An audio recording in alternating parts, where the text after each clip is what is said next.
સુરતના રાંદેર વિસ્તારમાં બિલ્ડિંગનો આગળનો ભાગ ધરાશયી થવાની ઘટના સામે આવી છે।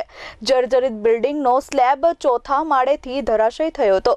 સદનસીબે ઘટનામાં કોઈ જાનહાનિ થઈ નથી। આ અંગે ફાયર અધિકારી ધર્મેશ પટેલે જણાવ્યું હતું કે બપોરના 2 વાગ્યાની આસપાસ ફાયર કંટ્રોલ રૂમને કોલ મળ્યો હતો કે રાંદેર ઝોનના અડાજણ દિવાળી બાગની સામે આવેલ સૂર્યકૃતિ એપાર્ટમેન્ટમાં સ્લેબ ધરાશયી થયો છે, જેથી ફાયરની ટીમો તાત્કાલિક ઘટના સ્થળે પહોંચી હતી। જર્જરિત બિલ્ડિંગોનો ચોથો માળનો સ્લેબ અંદર અને બહારના ભાગમાં ધરાશયી થયો હતો, જેથી લોકોમાં નાસભાગ મચી ગઈ હતી। સદનસીબે ઘટનામાં કોઈ જાનહાનિ થઈ નથી। બિલ્ડિંગ જર્જરિત હોવાથી સ્લેબના પોપડા પડ્યા હતા। હાલ ફાયર વિભાગે જર્જરિત બિલ્ડિંગોમાં ના રહેવાની સ્થાનિકોએ અપીલ કરી છે।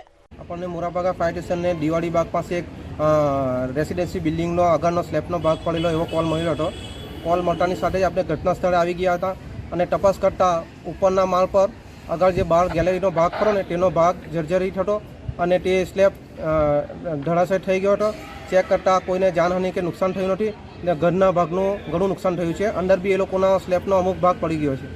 Bureau report H24 news Surat.